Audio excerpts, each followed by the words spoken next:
I am seriously excited to share this project with you guys because I have been dreaming up this scrap wood project for a little while now, and since I had some leftover material from my resin and wood key holder project, I decided to turn them into resin and wood coasters, and I'm going to show you how I did that in this video. I recently found these silicone coaster molds on Amazon, and I've linked to them as well as all of the other materials and products used in this project on my website, which you can find by clicking on the link below this video. And what I really liked about these coasters were that they actually had grooves in them as well, so that it stops any moisture from spilling out of the coasters when you use them. Now for this project, I had some leftover maple burl from when I made my resin key holder, and I knew that they'd be perfect to use for this project. So I gathered up my wood and then just started by measuring the depth of the coaster molds in order to cut the wood to size. I then brought those measurements over to a bandsaw that I borrowed from my friend and added a piece of wood as a guide in order to cut all of the pieces to the same size. I then clamped that piece to the bandsaw itself so that it didn't move, and double checked to make sure that everything was nice and straight before beginning any of my cuts.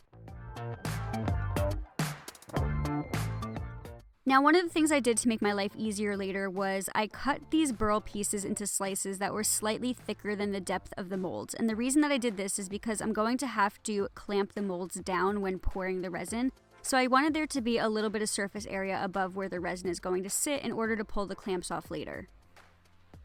One of the things I really embraced with this wood was that every single piece was completely unique, and I absolutely loved it. So I didn't worry too much about cutting everything perfectly to size because I'm going to be trimming them down in a little bit as well as sanding them down flat later anyway. Basically, I knew that I was looking for a set of 4 coasters because the silicone molds were sold in a set of 4, so I was just kind of looking for 4 really unique pieces to use to make 4 completely different coasters.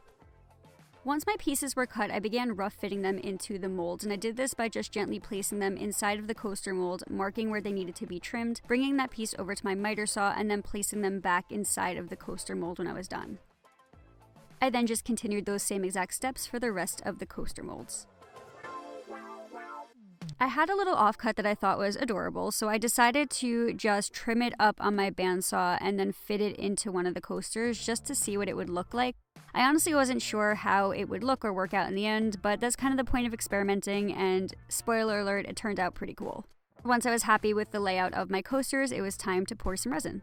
Now I had some leftover resin from when I made my resin and wood key holder, and I decided to use it for this project as well. The specific resin that I have is a deep pour product, which allows me to pour up to 2 inches thick and cures in about 24 to 36 hours depending on the weather conditions. Now you don't need to use a deep pour epoxy, they can get pretty expensive, but regardless of the epoxy that you're using, just make sure to follow the instructions on your specific product before mixing it and pouring it.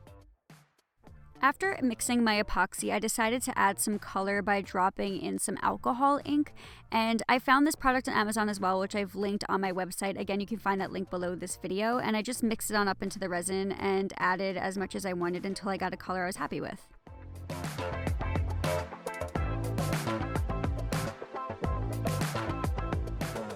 Right before pouring the epoxy, I just used some wood clamps to clamp my pieces down into the molds. And if you don't do this, then the pieces will float up as the epoxy is poured. So I just made sure to do a good job of clamping everything down securely before starting the pour. And once everything was secure, it was time for my favorite part, pouring the resin.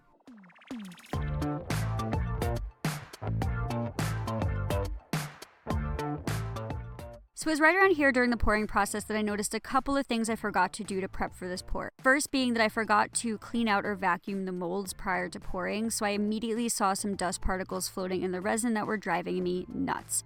I also wish that I had used a sealer on the wood prior to pouring because later on there were a couple of bubbles that formed in the resin and they were driving me nuts as well. And last but not least was a mistake that I made in my last resin pour project, and I noticed it about here.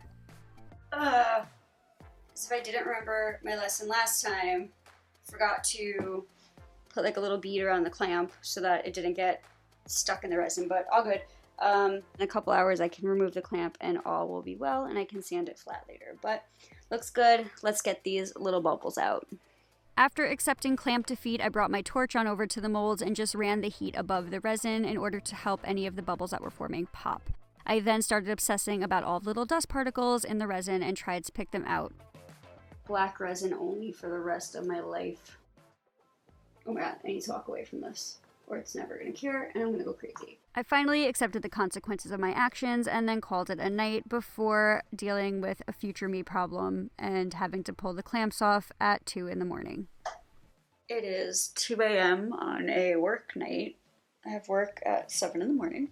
And here I am, removing clamps from my resin molds because I just didn't learn my lesson the first time. Hope this turns out okay. So basically I had to remove the clamps while the resin was still gummy because if it hardened anymore then the clamps were going to get permanently stuck and I had to get ahead of that. This is going to make my life so much easier later because I can just sand away the imperfections instead of worrying about throwing away the project because the clamps are stuck. Success. Good night. About a day and a half later, the resin was finally cured and I was able to remove the coasters from the molds. And I just did this by carefully peeling away the silicone and then popping the coasters away from the silicone molds.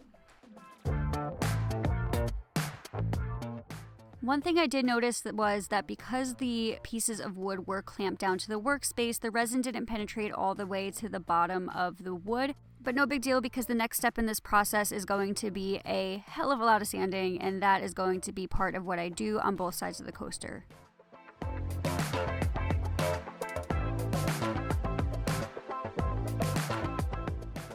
After removing the coasters from the molds, it was time for a pretty brutal sanding process. And if you guys have been watching my videos for a while, you will know how much I hate sanding.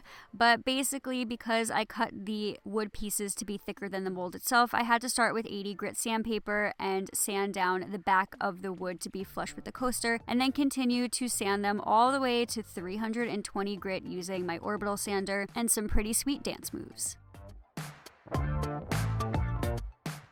Once I was done with the power sanding, I just used a wet cloth to remove any of the leftover dust and then began the hand sanding process. I started this process with 400 grit sandpaper and made sure to get the back, the front, the sides, and all of the areas of the coaster. I then began a process of wet sanding the epoxy resin by adding some water to the piece itself and using some waterproof sandpaper at 600 grit. And by wet sanding the piece, I was able to get that cloudiness out of the epoxy resin that you see, which was caused by the more aggressive grits of sandpaper, as well as limit the amount of dust that was coming off of the piece at the time. And once that really fun sanding process was done, it was time to add the finishing touches. Now, my last epoxy resin and wood piece, I did use a penetrating oil-based finish, and I decided to use the same thing for these coasters as well because I love the way that it made the other piece look. If you have another type of product that you like to use, please let me know what it is because I'm still really new to working with epoxy resin and I'd love to hear some suggestions. But anyway, pretty much my process was to allow the oil to penetrate into the piece, wipe away any excess after about 15 minutes, and then add a second coat. And I made sure to do this for both the back and the front of the coaster so that the entire coaster was sealed. And after the coasters were finished, it was time to use them in my house. I had been dreaming up this project for a while and I was so excited to finally see it come to life. And even though I am new to resin and wood projects, I really do think that even with the imperfections in this project, that I made a pretty cool set of coasters. I'm really excited to keep using resin in some of my projects in the future and even integrate them in bigger and better ways. So please let me know in the comments below what kind of projects that you would love to see me tackle on this channel using resin and wood. But until next time, thank you guys so much for watching. Please subscribe to my channel for more projects very soon, and happy DIYing.